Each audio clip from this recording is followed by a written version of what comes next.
ಮತ್ತೊಂದು ದಿನವನ್ನು ನಮ್ಮ ಒಂದು ಜೀವಿತದಲ್ಲಿ ಕೊಟ್ಟು ನಮ್ಮನ್ನು ಆಶೀರ್ವದಿಸಿದಕ್ಕಾಗಿ ಸ್ತೋತ್ರ. ಈ ಒಂದು ಸಮಯದಲ್ಲೂ ನಿಮ್ಮ ಮಕ್ಕಳಾಗಿ ನಾವು ತಂದೆ ನಿನ್ನ ಆ ಒಂದು ಸೇವೆ ಮಾಡಿದ ಮಕ್ಕಳನ್ನ ಒಂದು ಜೀವಿತವನ್ನು ನೋಡಲು ಅದರಿಂದ ಒಂದು ಕೆಲವು ಕಾರ್ಯಗಳನ್ನು ಕರೆಯಲು ಕೃಪೆಯನ್ನು ಕೊಡ್ತಾರೆ. ನಮ್ಮ ಇಲ್ಲಿ ಈ ಮೀಟಿಂಗ್ ಅನುಭವನ ಆಶೀರ್ವದಿಸಿ. ಸೊ ಈ ಒಂದು ದಿನದಲ್ಲಿ ನಾವು ಒಂದು ಮಿಷನರಿ ಬಗ್ಗೆ ಸ್ವಲ್ಪ ನಾವು ನೋಡೋಣ. ಆಮೇಲೆ ಅದರಿಂದ ದೇವರ ಅವರ ಒಂದು ಜೀವಿತದಿಂದ ನಮಗೆ ದೇವರು ಏನೇನು ಕೊಡಬಹುದು ಅನ್ನೋ ವಿಷಯಗಳನ್ನ ನಾವು ನೋಡೋಣ. ಇವತ್ತು ನಾವು ಡೊನಾಲ್ಡ್ ಆಂಡರ್ಸನ್ ಮೆಕ್ಗ್ರಾವೆನ್ ಅವರ ಒಂದು ಜೀವಿತದಿಂದ ಸ್ವಲ್ಪ ವಿಷಯಗಳನ್ನ ನೋಡೋಣ.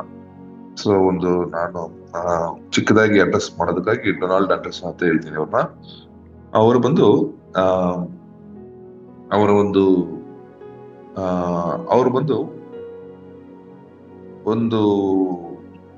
ಮಿಷನರಿ ಒಂದು ಕುಟುಂಬಕ್ಕೆ ಮಗನಾಗಿ ಹುಟ್ಟಿದ್ರು. ಅವರ ಒಂದು ತಂದೆ ತಾಯಿ ಇಂಡಿಯಾ ದೇಶದಲ್ಲಿ ಮಿಷನರಿಯಾಗಿ ಸೇವೆ ಮಾಡ್ತಾ ಇರ್ಬೇಕಾದ್ರೆ ಅವರಿಗೆ ಹುಟ್ಟಿದವರೇ ಡೊನಾಲ್ಡ್ ಎ ಮೆಕ್ಗ್ರಾವೆನ್ ಅಂತ ಹೇಳ್ತಾರೆ. ನಾವು ಅವ್ರನ್ನ ನೋಡಿದಾಗ ಇಲ್ಲಿ ಅವರು ಮಧ್ಯಪ್ರದೇಶ್ ಅವರ ಒಂದು ಮಿಷನರಿ ಸೇವೆಯನ್ನು ತಂದೆ ತಾಯಿ ಮಾಡ್ತಾ ಇದ್ರು. ಡಾಮು ಅಂತ ಒಂದು ಜಾಗದಲ್ಲಿ ಅವರು ಡಿಸೆಂಬರ್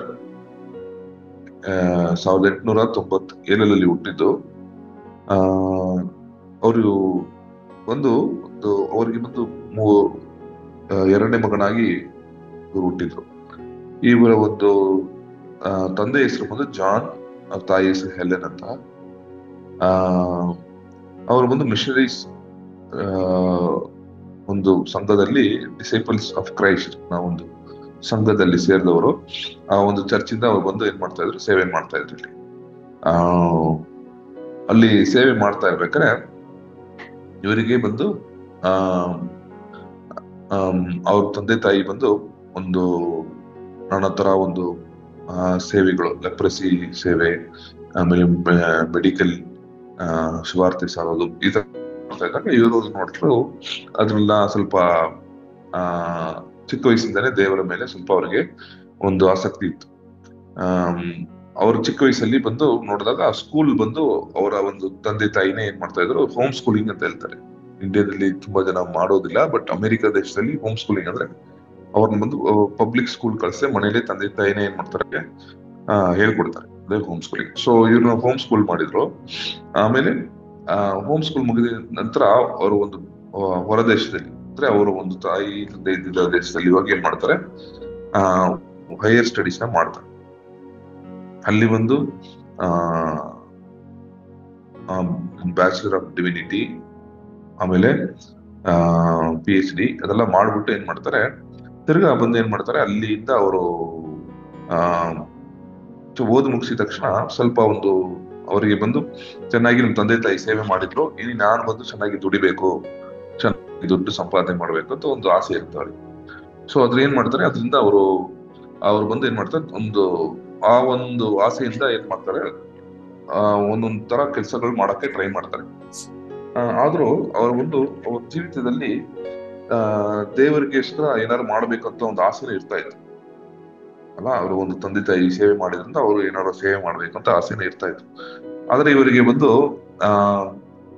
ಒಂದು ಕಷ್ಟದ ಒಂದು ನಿಮಿತ್ತ ಹೆಂಗಾರು ನಾವು ದುಡ್ಡನ್ನು ಮಾಡ್ಬೇಕು, ದುಡ್ಡು ಸಂಪಾದನೆ ಮಾಡ್ಬೇಕು ಅಂತ ಆಸೆ ಇತ್ತು. ಅವ್ರು 1911 ದೀಕ್ಷಾ ಸ್ಥಾನ ತಗೊಂಡ್ಬಿಟ್ಟು ಆಮೇಲೆ ಅಲ್ಲಿ ಅವರ ಸಮಯದಲ್ಲಿ ಸಮ್ಮರ್ ಕ್ಯಾಂಪ್ ಅಲ್ಲಿ YMCA ಕ್ಯಾಂಪ್ ಮಾಡಿದ್ರು 1919. ಆ ಒಂದು ಕ್ಯಾಂಪ್ ಅಲ್ಲಿ ಇವರು ಪಾಲ್ಗೊಂಡ್ರು. ಅಲ್ಲಿ ಒಬ್ರು ಜಾನ್ ಮೋಟ್ ಅಂತ ಅವ್ರು ಒಬ್ರು ಏನ್ ಮಾಡ್ತಾರೆ, ಪ್ರಸಂಗ ಮಾಡ್ತಾ ಇದ್ರು. ಆ ಒಂದು ಪ್ರಸಂಗ ಮಾಡ್ತಾ ಇರ್ಬೇಕಾದ್ರೆ ಅವ್ರಿಗೆ ಹೊಸ ತರ ದೇವರ ಕರಿವಿಕೆ ಆಯ್ತು. ಆ ಒಂದು ಸಮಯದಲ್ಲಿ ಅವ್ರು ಏನ್ ಮಾಡ್ತಾರೆ, ಅವರು ಕಂಪ್ಲೀಟ್ ಆಗಿ ದೇವರ ಹತ್ರ ಒಪ್ಪಿಸ್ಕೊಡ್ತಾರೆ ಅವ್ರ ಜೀವಿತವನ್ನು. ಒಪ್ಪಿಸ್ಕೊಟ್ಬಿಟ್ಟು ದೇವರೇ ನೀವು ನಿಮ್ಮ ಚಿತ್ತ ಏನಿದೆಯೋ ಅದರಂತೆ ನಾನು ಮಾಡ್ತೀನಿ ಅನ್ಬಿಟ್ಟು ಏನ್ ಮಾಡ್ತಾರೆ, ಅವ್ರು ಒಪ್ಪಿಸ್ಕೊಡ್ತಾರೆ. ಒಪ್ಪಿಸ್ಕೊಟ್ಟಾಗ ಏನಾಗುತ್ತೆ, ಅವ್ರ ಜೀವಿತದಲ್ಲಿ ದೇವರು ಅವರ ಕ್ರಿಯೆಗಳನ್ನ ಮಾಡಕ್ಕೆ ಸ್ಟಾರ್ಟ್ ಮಾಡ್ತಾರೆ. ಅವಾಗ ಅವ್ರು ಒಪ್ಪಿಸ್ಕೊಟ್ಟಾಗ ಆಮೇಲೆ ಅವ್ರಿಗೆ ಏನ್ ಮಾಡ್ತಾರೆ, ಮದುವೆ ಆಗಿ ಒಂದು ಆ ಒಂದು 4 ಮಕ್ಕಳಿದ್ರು ಅವರಿಗೆ. ಇಂಡಿಯಾ ದೇಶದಲ್ಲಿ ಅವರು ಇದ್ರು. ಅಲ್ಲಿ ಇಂಡಿಯಾ ದೇಶದಲ್ಲಿ ಇದ್ದಾಗ ಅವರಿಗೆ ಒಂದು 30 ವರ್ಷಗಳು ದೇವರು ಬಂದು ಅವ್ರನ್ನ ಸೇವೆ ಮಾಡೋದಕ್ಕೆ, ನಾನಾ ತರ ಸೇವೆಗಳು ಮಾಡೋದಕ್ಕೆ ದೇವರವ್ರನ್ನ ಉಪಯೋಗಿಸ್ಕೊಂಡ್ರು. ಅವ್ರು ಮೈನ್ ಆಗಿ ಮಾಡಿದ ಮಿಷನ್ ಕೆಲಸಗಳು ಏನಂದ್ರೆ, ಅವ್ರು ಬಂದು ಬೇರೆ ಮಿಷನರಿಗಳು ಮಾಡಿದ ಒಂದು ಸೇವೆಗಳನ್ನ ಬಂದು ರಿಸರ್ಚ್ ಮಾಡೋದು. ರಿಸರ್ಚ್ ಮಾಡಿ ಯಾವ್ದು ತರ ಸೇವೆಗಳು ಬಂದು ತುಂಬಾ ಯೂಸ್ಫುಲ್ ಆಗಿದೆ, ಯಾವ್ಯಾವ ತರ ಸೇವೆ ಮಾಡಿದ್ರೆ ಸಭೆಗಳು ಬೇಗ ಬೆಳೆಯುತ್ತೆ ಅನ್ನೋ ಒಂದು ರಿಸರ್ಚ್ ಮಾಡ್ತಾ ಇದ್ರು. ಅವ್ರು ರಿಸರ್ಚ್ ಮಾಡಿ ಒಂದು ಕೆಲವು ವಿಷಯಗಳು ಬುಕ್ಸ್ ಬರೆದಿ ಅದನ್ನ ಬೇರೆ ಬೇರೆ ಮಿಷನರಿಗಳಿಗೆ ಏನ್ ಮಾಡ್ತಾ ಇದ್ರು, ಅದನ್ನ ಟ್ರೈನಿಂಗ್ ಕೊಡ್ತಾ ಇದ್ರು. ಅವರ ಒಂದು ಮೇನ್ ಗೋಲ್ ಇದೆ ಆಗಿದೆ.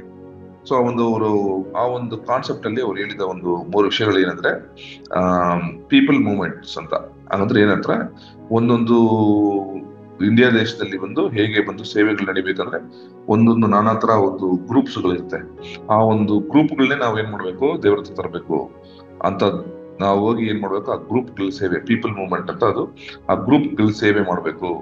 ಇಂಡಿವಿಜುವಲ್ ಆಗಿ ನಾವು ಹೋಗಿ ಹೇಳೋದು ಒಳ್ಳೇದಾದ್ರೂ, ಅದು ಒಂದು ಗ್ರೂಪ್ ಆಗಿ ಒಂದು ಕರ್ಕೊಂಬಂದಾಗ ಸಭೆಗಳು ಬಂದು ಬೆಳೆಯುತ್ತೆ ಅಂತ ಹೇಳಿ ರಿಸರ್ಚ್ ಅಲ್ಲಿ ಇರೋರು. ಆಮೇಲೆ ಎರಡನೇದು ನೀವು ನೋಡಿದಾಗ, ಅವರು ದೇವರ ಒಂದು ಹತ್ರ ಬರ್ಬೇಕಾದ್ರೆ ಅವರ ಒಂದು ಕಲ್ಚರ್ನ ನಾವು ಮತ್ತೆ ಚೇಂಜ್ ಮಾಡಬಾರ್ದು. ಅವ್ರ ಕಲ್ಚರ್ನ ಚೇಂಜ್ ಮಾಡಕ್ ಹೋದ್ರೆ ಅವ್ರು ಬರೋದು ತುಂಬಾ ಕಷ್ಟ ಆಗ್ತದೆ. ಸೊ ಅವರು ಕಲ್ಚರ್, ಅವ್ರ ಕ್ಯಾಸ್ಟ್ ಅದೆಲ್ಲ ನೀವು ಚೇಂಜ್ ಮಾಡದೆ ಯೇಸು ಬಗ್ಗೆ ಬಗ್ಗೆ ಹೇಳಿ ಅವ್ರ ಮನಸ್ಸಾಂತರ ಹೊಂದಿ ಅವರ ಒಂದು ವಿಗ್ರಹಾರಾಧನೆ ಮಾತ್ರ ಏನ್ ಮಾಡ್ಬೇಕು, ಬಿಟ್ಬಿಟ್ಟು ದೇವರ ಹತ್ರ ಬರ್ಬೇಕು ಅಂತ ನೀವು ಬಂದು ಏನ್ ಮಾಡಿ ಸುವಾರ್ತೆಯನ್ನು ಸಾರಿ ಅಂತ ಹೇಳಿ. ಮೂರನೇದು ಏನಂದ್ರೆ ಡಿಸೈಪಲ್ಶಿಪ್. ಅವರ ಸಭೆನ ಸ್ಟಾರ್ಟ್ ಮಾಡಿ ಜಸ್ಟ್ ಎವಾಂಜಲಿಸಮ್ ಮಾತ್ರ ಮಾಡದೆ ನೀವು ಬಂದು ಏನ್ ಮಾಡ್ಬೇಕು, ಅವ್ರನ್ನ ದೇವರಲ್ಲಿ ಬೆಳೆಸ್ಬೇಕು. ಅಲ್ಲಿ ಎಲ್ಲಾರು ಬೆಳೆಯೋದಿಲ್ಲ, ಬಟ್ ಒಬ್ಬೊಬ್ರು ಏನ್ ಮಾಡ್ತಾರೆ, ದೇವರಲ್ಲಿ ಬೆಳಿಬೇಕು ಅಂತ ಆಸೆ ಇರ್ತಾರೆ. ಅವ್ರನ್ನೆಲ್ಲ ಏನ್ ಮಾಡ್ಬೇಕು, ಶಿಷ್ಯತನ ನೀವು ಕಳ್ಸಿಕೊಟ್ಟಾಗ ಸಭೆಗಳು ಏನಾಗುತ್ತೆ, ದೊಡ್ಡದಾಗಿ ಬೆಳೆಯುತ್ತೆ ಅಂತ. ಈ 3 ವಿಷಯಗಳನ್ನ ಅವ್ರ ಮೈನ್ ಯಾವಾಗಲೂ ಎಂಫಸೈಸ್ ಮಾಡ್ತಾ ಇದ್ರು. ಫ್ಯೂಚರ್ ಲೀಡರ್ಸ್ ನ ಟ್ರೈನ್ ಮಾಡ್ಬೇಕು, ನೀವೇಗಲೇ ಸೇವೆಯಲ್ಲಿ ಫ್ಯೂಚರ್ ಜನರೇಷನ್ ನಾವು ಬಂದು ಡಿಸೈಪಲ್ಶಿಪ್ ಮುಖಾಂತರ ಮಾಡಿದಾಗ ಮಾತ್ರನೇ ಆ ಸಭೆಗಳು ಬೆಳೆಯುತ್ತೆ ಅಂತ ಅವರು ಹೇಳೋದನ್ನ ನಾವು ನೋಡ್ತೀವಿ. ಅದು ಮಾತ್ರ ಇಲ್ಲ, ಅವ್ರು ಬಂದು ಏನ್ ಮಾಡಿದ್ರು, ಈ ಒಂದು ಮಿಷನ್ ಅವರ ಒಂದು ರಿಸರ್ಚ್ ಏನ್ ಮಾಡ್ತಾ ಇದ್ರು, ಬೇರೆ ದೇಶಗಳಿಗೆ ಹೋಗಿ ಏನ್ ಮಾಡ್ತಾ ಇದ್ರು ಅದನ್ನ ಹೇಳ್ತಾ ಇದ್ರು. ಅವರು ಟ್ರೈನಿಂಗ್ ನ ನಡೆಸ್ತಾ ಇದ್ರು. ಸೊ ಬರೋ ಮಿಷನರಿಗಳು ಏನ್ ಮಾಡ್ತಾ ಇದ್ರು, ಅದನ್ನ ಕಲ್ತ್ಕೊಂಡು ಏನ್ ಮಾಡ್ತಾ ಇದ್ರು, ಇಂಡಿಯಾ ದೇಶಕ್ಕೆ ಬರ್ತಾ ಇದ್ರು. ಸರಿನಾ? ಸೊ ಇವರು ಬೇರೆ ಬೇರೆ ದೇಶಗಳಿಗೆ ಹೋಗಿ ಏನ್ ಮಾಡ್ತಾ ಇದ್ರು ನೋಡಿ, ಅಲ್ಲಿ ಪ್ರೀಚ್ ಮಾಡೋದನ್ನ ನಾವು ನೋಡ್ತೀವಿ. ಆಮೇಲೆ ಅವ್ರು ಏನಾಯ್ತಂದ್ರೆ, ಒಂದು ದೇವರ ಒಂದು ಕರೆಯುವಿಕೆಗಾಗಿ ಕೊನೆ ತನಕ ಏನ್ ಮಾಡಿದ್ರು, ಅವರು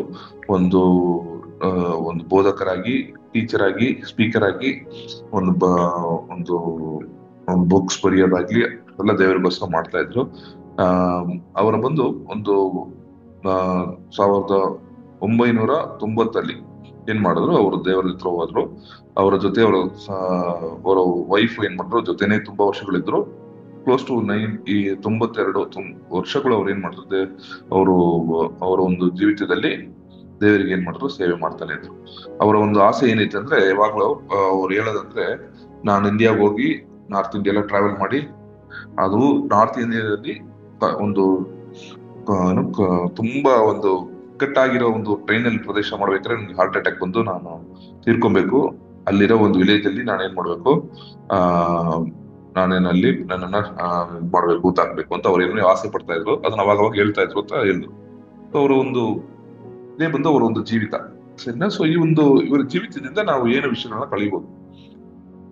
ಸೊ ಡೊನಾಲ್ಡ್ ಅಂಡರ್ಸನ್ ಅವರ ಲೈಫ್ ಇಲ್ಲಿ ನಾವು ನೋಡಿದಾಗ, ಫಸ್ಟ್ ದೇವರ ಹತ್ರ ಬಂದು ಅವರು ಬಂದಾಗ ಒಂದು ಫುಲ್ ಸರೆಂಡರ್, ಒಪ್ಪಿಸಿಕೊಟ್ಟ ಒಂದು ಜೀವಿತ. ಸುಮ್ನೆ ಒಂದು ಅರ್ಧಂಬರ್ಧ ಒಂದು ಜೀವಿತ ಅಲ್ಲ, ಒಪ್ಪಿಸಿಕೊಟ್ಟ ಒಂದು ಜೀವಿತ. ಅವರು ಯಾವಾಗ ದೇವರಿಗೆ ಫುಲ್ ಆಗಿ ಒಪ್ಪಿಸ್ಕೊಟ್ರು, ಅವಾಗ ದೇವರ ಕರೆಯುವಿಕೆ ಏನಾಯ್ತು ಅವ್ರ ಲೈಫ್ ಅಲ್ಲಿ ನೆರವೇರಿತು. ಸೊ ನಮ್ಮ ಒಂದು ಲೈಫ್ ಅಲ್ಲೂ ಏನ್ ಮಾಡ್ಬೇಕು, ದೇವರಿಗೋಸ್ಕರ ನಮ್ಮ ಲೈಫ್ ನ ಒಪ್ಪಿಸ್ಕೊಡ್ಬೇಕು. ನಮಗೆ ಅನೇಕ ಪ್ಲಾನ್ಗಳಿರುತ್ತೆ, ಬಟ್ ಆದ್ರೂ ದೇವರೇ ನನ್ನ ಚಿತ್ತವಲ್ಲ, ನಿನ್ನ ಚಿತ್ತವೇ ಏನಾಗ್ಲಿ ನನ್ನ ಲೈಫ್ ಬರ್ಲಿ ಅಂತ ನಾವು ಒಪ್ಪಿಸ್ಕೊಟ್ಟಾಗ ದೇವ್ರು ಏನ್ ಮಾಡ್ತಾರೆ, ಕ್ರಿಯೆಗಳು ಮಾಡಕ್ಕೆ ನಮ್ ಲೈಫ್ ಅಲ್ಲಿ ಈಸಿ ಆಗತ್ತೆ. ಇಲ್ಲಾಂದ್ರೆ ದೇವ್ರು ಏನ್ ಮಾಡಲ್ಲ, ನಮ್ಮನ್ನ ಫೋರ್ಸ್ ಮಾಡಲ್ಲ ಯಾವ್ದು ಅಲ್ವಾ. ಸೊ ನಮ್ಮ ಒಂದು ಜೀವಿತನ ದೇವರಿಗೆ ಒಪ್ಪಿಸ್ಕೊಡ್ಬೇಕು. ಸೊ ನೀವತ್ತು ರಕ್ಷಣೆ ಹೊಂದಿರೋ ಅವತ್ತೇ ದೇವರಿಗೆ ಏನ್ ಮಾಡ್ಬೇಕು, ನಿಮ್ಮ ಒಂದು ಜೀವಿತವನ್ನು ನೀವು ಒಪ್ಪಿಸ್ಕೊಟ್ಟಾಗ ನಿಮ್ಮ ಪ್ಲಾನ್ಗಳನ್ನ ದೇವ್ರಿಗೆ ಕೊಟ್ಬಿಡಿ. ದೇವ್ರು ಏನ್ ಆಸೆ ಪಡ್ತಾರೋ ನೀವು ಅದು ಮಾಡಿದಾಗ ನಿಮ್ಮ ಲೈಫ್ ಅಲ್ಲಿ ಅದು ಏನಾಗುತ್ತೆ, ಉಪಯೋಗವಾಗಿ ಅನೇಕರಿಗೆ ಒಂದು ಆಶೀರ್ವಾದ ತರವಾಗಿ ತರುವುದಾಗಿ ಇರುತ್ತೆ. ಓಕೆನಾ? ಒಂದನೇದು. ಎರಡನೇದು, ಅವ್ರ ಜೀವಿತದಲ್ಲಿ ನಾವು ಏನ್ ನೋಡ್ಬೋದು ಅಂದ್ರೆ, ದೇವರಿಗೋಸ್ಕರ ಏನಾದ್ರು ಮಾಡ್ಬೇಕು, ಸೇವೆ ಮಾಡ್ಬೇಕು ಅಂತ ಆಸೆ ಇತ್ತು. ಸೊ ಆ ಒಂದು ಆಸೆ ಇದ್ದಿದ್ರಿಂದ ದೇವ್ರು ಏನ್ ಮಾಡ್ರು, ಅವ್ರನ್ನ ಉಪಯೋಗಿಸ್ಕೊಂಡ್ರು ಸೇವೆಯಲ್ಲಿ. ಆ ನಾವು ಆ ಒಂದು ಸೇವೆಯಲ್ಲಿ ಉಪಯೋಗಿಸ್ಕೊಂಡ್ರು. ಆ ಒಂದು ಸೇವೆಯಲ್ಲಿ ಹೇಗೆ ಉಪಯೋಗಿಸ್ಕೊಂಡ್ರು, ಫಸ್ಟ್ ಆಗಿ ನಾವು ನೋಡಿದಾಗ ಅವ್ರು ಬಂದು ಅವ್ರ ಮೈನ್ ಆಗಿ ಹೇಳ್ಕೊಡ್ತಾ ಇದ್ದು 3 ವಿಷಯಗಳು ನಾನು ಹೇಳಿದೆ. ಅದ್ರಲ್ಲಿ ನಾನು ಈ ಒಂದು ಪೌಲನ ಒಂದು ಹೇಳೋ ಒಂದು ವಚನ ನೋಡಿ, 1 ಕೊರಿಂಥಿಯರು 9ನೇ ಅಧ್ಯಾಯ ಓದಿ ಬ್ರದರ್ ಯಾರಾದ್ರೂ. 1 ಕೊರಿಂಥಿಯರು 9ನೇ ಅಧ್ಯಾಯ 20ರಿಂದ 22ನೇ ತನಕ. 1 ಕೊರಿಂಥ 9ನೇ ಅಧ್ಯಾಯ 20ನೇ ವಚನ ಸರ್. 20, 21, 22. ಯಹೂದ್ಯರನ್ನು ಸಂಪಾದಿಸಿಕೊಳ್ಳುವುದಕ್ಕೆ ಯಹೂದ್ಯರಿಗೆ ಯಹೂದ್ಯನಂತಾದೆನು. ನಾನು ನಿಯಮಗಳಿಗೆ ಅಧೀನನಲ್ಲವಾದರೂ ನಿಯಮಗಳಿಗೆ ಅಧೀನನಾದವರನ್ನು ಸಂಪಾದಿಸಿಕೊಳ್ಳುವುದಕ್ಕಾಗಿ ಅವರಿಗೆ ನಿಯಮಗಳಿಗೆ ಅಧೀನನಂತಾದೆನು. ನಾನು ದೇವರ ನಿಯಮವಿಲ್ಲದವನಲ್ಲ, ಕ್ರಿಸ್ತನ ನಿಯಮಕ್ಕೊಳಗಾದವನೇ. ಆದರೂ ನಿಯಮವಿಲ್ಲದವರನ್ನು ಸಂಪಾದಿಸಿಕೊಳ್ಳುವುದಕ್ಕಾಗಿ ಅವರಿಗೆ ನಿಯಮವಿಲ್ಲದವನಂತಾದೆನು. ಆಮೇಲೆ ನೆಕ್ಸ್ಟ್ ವಚನ 22.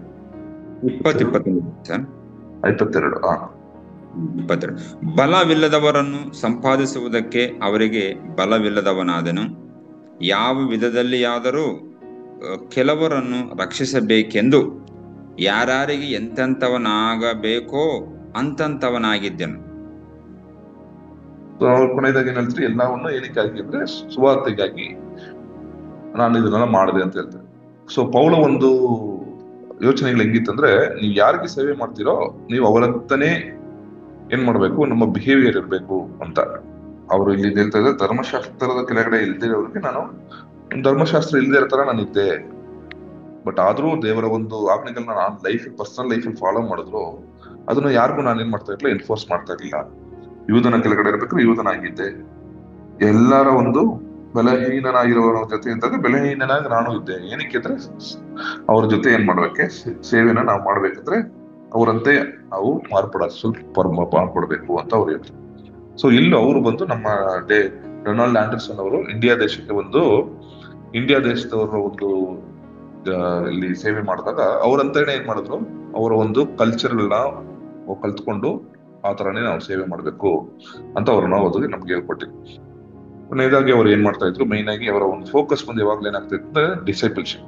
ಈ ಒಂದು ಡಿಸೈಪಲ್ಶಿಪ್ ಇಲ್ಲ ಅಂದ್ರೆ ಸಭೆಗಳು ಬಂದು ಬೆಳೆದಂಗಿರುತ್ತೆ, ಆಮೇಲೆ ಲಾಂಗ್ ಟರ್ಮ್ ಬೆಳೆಯೋದಿಲ್ಲ ಅಂತ ಅವ್ರು ಹೇಳ್ತಾ ಇದ್ರು. ನಮ್ಮ ಎಷ್ಟೊಂದು ಸಭೆಗಳಲ್ಲಿ ಏನ್ ಮಾಡ್ತಾರೆ, ಎವೆಂಜಲಿಸಮ್ ಮಾತ್ರ ಇರುತ್ತೆ, ಅಂದ್ರೆ ದೇವರ ಸುವಾರ್ತೆ ಹೇಳ್ಬಿಟ್ಟು ಅದನ್ನೇ ಫೋಕಸ್ ಮಾಡ್ತಾ ಇರ್ತಾರೆ, ಬಟ್ ಒಂದು ಶಿಷ್ಯತ್ವನ ಇರೋದಿಲ್ಲ. ಬಟ್ ಬಿಬ್ಲಿಕಲ್ ಯೇಸು ಸ್ವಾಮಿ ನಮಗೆ ಹೇಳ್ಕೊಟ್ಟಿದ್ದೇನೆ, ಓಕೆ ಲೋಕಕ್ಕೆಲ್ಲ ಹೋಗಿ ಏನ್ ಮಾಡಿ ಸುವಾರ್ತೆಯನ್ನು ಸಾರಿ, ಆಮೇಲೆ ನೀವು ಹೋಗಿ ಏನ್ ಮಾಡಿ ಶಿಷ್ಯನಾಗಿ ಅವ್ರನ್ನ ಶಿಷ್ಯನರಾಗಿ ಮಾಡಿ ಅಂತ ದೇವ್ರು ಹೇಳ್ಕೊಟ್ರು. ಇಲ್ಲಿ ನೋಡಿ ಒಂದೇ ಒಂದು ವಚನ ಓದಿ, ಗಲಾತ್ಯರು 4ನೇ ಅಧ್ಯಾಯ 19ನೇ ವಚನ. ಗಲಾತ್ಯ 4ನೇ ಅಧ್ಯಾಯ 19. ನನ್ನ ಪ್ರಿಯವಾದ ಮಕ್ಕಳೇ, ಕ್ರಿಸ್ತನ ಸಾರೂಪ್ಯವು ನಿಮ್ಮಲ್ಲಿ ಉಂಟಾಗುವ ತನಕ ನಿಮಗೋಸ್ಕರ ತಿರುಗಿ ಪ್ರಸವ ವೇದನೆ ಪಡುತ್ತೇನೆ. ಸೊ ಇಲ್ಲಿ ಒಂದು ಬಂದು ಕ್ರಿಸ್ತನ ಬಗ್ಗೆ ನಾವು ಸುವಾರ್ತೆ ಸಾರೋದು, ಇನ್ನೊಂದು ಬಂದು ಕ್ರಿಸ್ತನನ್ನ ಬಂದು ನಮ್ಮಲ್ಲಿ ಫಾರ್ಮ್ ಆಗೋದು. ನಮ್ಮ ಒಂದು ಆತ್ಮಿಕ ಜೀವಿತದಲ್ಲಿ ಏಸು ಕ್ರಿಸ್ತನ ಏನಾಗೋದು ಫಾರ್ಮ್ ಆಗೋದು ಅಲ್ವಾ. ಸೊ ಇದು ಬಂದು ಶಿಷ್ಯತನ. ಇದನ್ನ ನಾವೇನ್ ಮಾಡ್ಬೇಕು, ನಮ್ಮ ಒಂದು ಸಭೆಗಳಲ್ಲಿ ನಾವು ಮಾಡ್ಲಿಲ್ಲ ಅಂದ್ರೆ ಏನಾಗಲ್ಲ, ಅವರು ಬಂದು ಅರ್ಧಂಬರ್ಧ ಕ್ರೈಸ್ತರಾಗಿರ್ತಾರೆ. ಅವರು ದೇವರಲ್ಲಿ ಏನಾಗಲ್ಲ, ಸ್ಟ್ರಾಂಗ್ ಆಗಿರೋದಿಲ್ಲ, ಮತ್ತವ್ರನ್ನ ದೇವರಲ್ಲಿ ಬೆಳಪಡಿಸೋಕ್ ಆಗೋದಿಲ್ಲ. ಅವ್ರು ಬಂದು ಯಾವಾಗ್ಲೂ ಒಂದು ವೀಕ್ ಕ್ರಿಶ್ಚಿಯನ್ಸ್ ಆಗಿ ಇರ್ತಾರೆ. ಸೊ ಅದರಿಂದ ನಮ್ಮ ಒಂದು ಶಿಷ್ಯತನ ಬಂದು ನಮ್ಮ ಒಂದು ಸಭೆಗಳಲ್ಲಿ ನಾವು ಅದಕ್ಕೆ ಪ್ರಯಾಸ ಮಾಡ್ಬೇಕು. ಆ ಒಂದು ಪ್ರಯಾಸ ಪಟ್ಟಾಗ ಮಾತ್ರನೇ ಆ ಸಭೆ ಬಂದು ತುಂಬಾ ಸ್ಟ್ರಾಂಗ್ ಆಗಿರುತ್ತೆ. ಸೊ ಇಂಥ ಒಂದು ವಿಷಯಗಳನ್ನ ನಾವ್ ಏನ್ ಮಾಡ್ಬೋದು, ಇವರ ಒಂದು ಆಂಡರ್ಸನ್ ಒಂದು ಜೀವಿತದಿಂದ ನಾವು ಕಲ್ತ್ಕೊಬಹುದು. ಸೊ ನಮ್ಮ ಲೈಫಲ್ಲಿ ನಮಗೆ ದೇವ್ರು ಏನ್ ಸೇವೆ ಕೊಟ್ಟಿದ್ರು ಅದನ್ನ ನಾವು ಬಂದು ಏನ್ ಮಾಡ್ಬೇಕು, ಬೇಕಾಬಿಟ್ಟಿ ಮಾಡಬಾರ್ದು. ದೇವರ ಒಂದು ಕರೆಯುವಿಕೆಗಾಗಿ ನಾವು ದೇವರು ನಮ್ಮ ಕರೆದ್ರಿಂದ ದೇವರಿಗೆ ಹೇಗೆ ನಮ್ಮನಿಗೆ ಮಾಡ್ಬೇಕು ಅಂತ ದೇವರು ಆಸೆ ಪಡ್ತಾರೋ ಆ ತರ ನಾವು ಮಾಡಿದಾಗ ದೇವರ ಒಂದು ನಾಮ ಮಹಿಮೆ ಹೊಂದುತ್ತೆ. ಅದೇ ತರ ನಮ್ಮ ಒಂದು ಎಷ್ಟೋ ಕಷ್ಟಗಳು ಬಂತು ನಿಮ್ಮ ಲೈಫಲ್ಲಿ, ನಾವು ತುಂಬಾ ನೋಡಕ್ ಹೋಗ್ಲಿಲ್ಲ, ಟೈಮ್ ಇಲ್ಲ. ಬಟ್ ಡೊನಾಲ್ಡ್ ಡಾನಲ್ಡ್ಸ್ ಲೈಫಲ್ಲಿ ಎಷ್ಟೋ ಕಷ್ಟಗಳು ಬಂದ್ರು ಅವ್ರು ಏನ್ ಮಾಡ್ಲಿಲ್ಲ, ಕೊನೆ ತನಕ ಏನ್ ಮಾಡಿದ್ರು, ಸೇವೆಯನ್ನ ಬಿಡ್ಲಿಲ್ಲ, ಆ ಸೇವೆಯಲ್ಲಿ ಇದ್ರು. ಸೊ ಅದೇ ತರ ನಾವು ಕೊನೆ ತನಕ ದೇವರಿಗೋಸ್ಕರ ಸೇವೆ ಮಾಡಿದಾಗ ನಮ್ಮನ್ನು ಆಶೀರ್ವದಿಸ್ತಾರೆ, ನಮ್ಮ ಕುಟುಂಬವನ್ನು ಆಶೀರ್ವದಿಸ್ತಾರೆ. ಯಾಕಂದ್ರೆ ಡೊನಾಲ್ಡ್ ಡಾನಲ್ಡ್ಸನ್ ಅವ್ರ ತಂದೆ ತಾಯಿ ಎಷ್ಟು ಕಷ್ಟಪಟ್ಟು ಸೇವೆ ಮಾಡಿದ್ರಿಂದ ಅವ್ರ ಮಕ್ಕಳು ಏನ್ ಮಾಡಿದ್ರು, ದೇವ್ರಿಗೋಸ್ಕರ ಸೇವೆ ಮಾಡಿದ್ರು. ಸೊ ನಾವು ಚೆನ್ನಾಗಿ ಸೇವೆ ಮಾಡಿದ್ರೆ ದೇವ್ರು ಬಂದು ನಮ್ಮನ್ನು ಮಾತ್ರ ಆಶೀರ್ವಾದ ಮಾಡಲ್ಲ, ನಮ್ಮ ಒಂದು ಬರೋವರ ಸಂತತಿಗಳಲ್ಲೂ ದೇವರ ಆಶೀರ್ವಾದ ಮಾಡ್ತಾರೆ. ಸರಿನಾ? ನಾವು ಪ್ರಾರ್ಥನೆ ಮಾಡಿ. ನಮ್ಮ ಪ್ರೀತಿಯುಳ್ಳ ತಂದೆಯೇ, ಒಂದು ಬೆಳಗಿನ ಜಾವದಲ್ಲೂ ಡೊನಾಲ್ಡ್ ಡಾನಲ್ಡ್ಸನ್ ಅವರ ಒಂದು ಜೀವಿತದಿಂದ ಒಂದು ಕೆಲವು ವಿಷಯಗಳ ನೋಡಲು ಪಟ್ಟ ಕೃಪೆಗಾಗಿ ಸ್ತೋತ್ರ. ನಾವು ಕಳತಂತೆ ತಂದೆ, ನಾವು ಹೋಗಿ ನಿಮ್ಮ ಒಂದು ಸೇವೆಯನ್ನು ಮಾಡಲು ಅನೇಕರನ್ನು ತಂದೆ ನಿನ್ನ ಒಂದು ಮಾರ್ಗಕ್ಕೆ ತರಲು, ಅವರ ಶಿಷ್ಯರಾಗಿ ಮಾಡಲು ಕೃಪೆಯನ್ನು ಕೊಡು. ಈ ಒಂದು ಮೀಟಿಂಗ್ ಒಬ್ಬರನ್ನ ಆಶ್ರಯಿಸು, ಕುಟುಂಬನ ಆಶ್ರಯಿಸು, ನಮ್ಮ ಜೊತೆ ಇದ್ದು ನಡೆಸು. ಯೇಸು ಕ್ರಿಸ್ತನ ನಾಮದಲ್ಲಿ ಕೇಳ್ತೀವಿ ಪ್ರೀತಿಯುಳ್ಳ ತಂದೆಯೇ, ಆಮೆನ್.